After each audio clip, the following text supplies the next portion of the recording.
President Donald Trump announced a new trade agreement with Japan, marking a significant moment in international trade relations. This agreement, which has been in the works for several months, is being hailed by Trump as a landmark achievement in his presidency. He proudly called it his biggest deal ever, emphasizing its importance not just for the United States, but for the global economy as well. Trump presented it as a massive win for the U.S., aiming to rewrite global trade rules and set a new standard for future agreements. He highlighted the potential for increased economic growth and job creation. The deal focuses heavily on the auto industry, a sector that has been a sensitive topic between the two nations for years. This industry is crucial for both economies, and the agreement aims to address long-standing trade imbalances. Trump declared it a smart negotiation, one that puts American interests first and foremost. He praised his team for their hard work and dedication in securing what he believes is a fair and balanced deal. However, as details of the agreement began to emerge, a debate sparked about its real impact. Critics argue that the deal may not be as beneficial as it seems on the surface. While the White House sees it as a triumph, others question its benefits, pointing out potential drawbacks and areas where the U.S. may have conceded too much. The announcement set the stage for a major conflict, with various stakeholders voicing their concerns and opinions. The debate is likely to continue as more details are analyzed. On one side, the White House celebrates the deal as a victory. On the other, industry voices raise alarms about potential negative impacts on certain sectors. Many worry that this biggest deal might cause harm to the auto industry, leading to job losses and economic instability in some regions. This conflict highlights the complexity of trade deals, where benefits for one group can mean challenges for another. The intricacies of international trade require careful consideration and negotiation.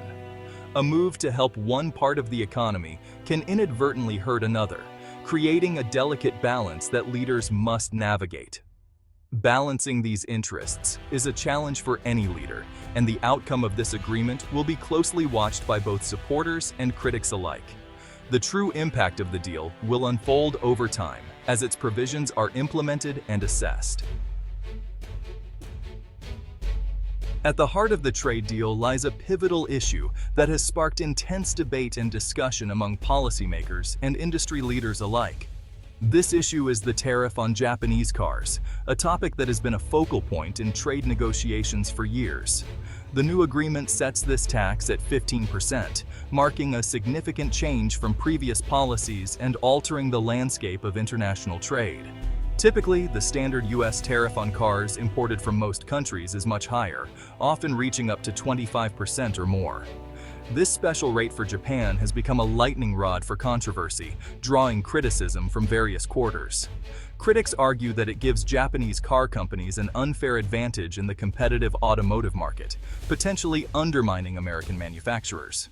This difference in tariffs can translate to thousands of dollars per vehicle, affecting consumer choices and market dynamics. So, why agree to this seemingly lopsided deal? Trade negotiations are inherently complex, involving a delicate balance of interests and concessions. The U.S. might have gained concessions in other areas, such as agriculture or technology, which are crucial to its economic strategy. However, the administration hasn't clearly explained this trade-off, leaving many questions unanswered and fueling public skepticism. While Japanese manufacturers stand to benefit significantly, American companies face new challenges in maintaining their market share.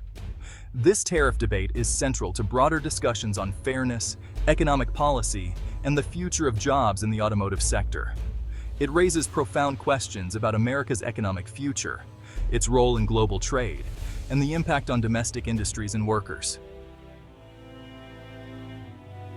America's car industry reacted swiftly and decisively to the new trade deal, with both automakers and unions raising their voices in alarm. The announcement sent shockwaves through factory floors and executive offices alike, as the implications became clear almost immediately. The Detroit Three, General Motors, Ford, and Stellantis, expressed deep concern over the terms of the agreement. Executives gathered for urgent meetings, and press conferences were called to address the growing anxiety within the industry. Their main argument centers on the newly imposed 15% tariff, which they say creates an uneven playing field. According to them, this tariff unfairly disadvantages American manufacturers, making it harder to compete both at home and abroad. With Japanese cars now able to enter the market at lower prices, American automakers fear a flood of imports could threaten their very survival. Showrooms full of unsold American vehicles and anxious workers underscore the gravity of the situation. The United Auto Workers Union quickly joined the protest, voicing deep worries about the future of American jobs. Union leaders organized rallies and encouraged members to speak out, emphasizing that livelihoods are at stake. Slower production rates could soon become the norm, leading to layoffs and reduced hours for thousands of workers.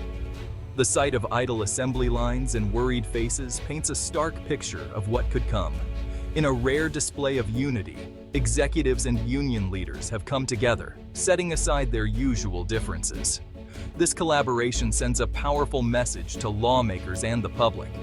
The entire industry stands united in opposition to the deal.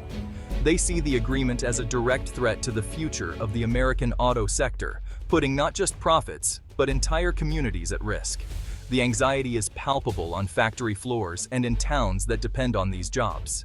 Their combined influence is now focused on challenging the agreement. Together, they are lobbying politicians, issuing joint statements, and working to sway public opinion in their favor. They warn that if the deal goes forward, the consequences could be severe and long-lasting. Plant closures, job losses, and economic hardship for families and entire communities that rely on the auto industry. This unified voice has transformed the policy debate into a heated political battle, drawing attention from lawmakers, local leaders, and the national media. The stakes have never been higher.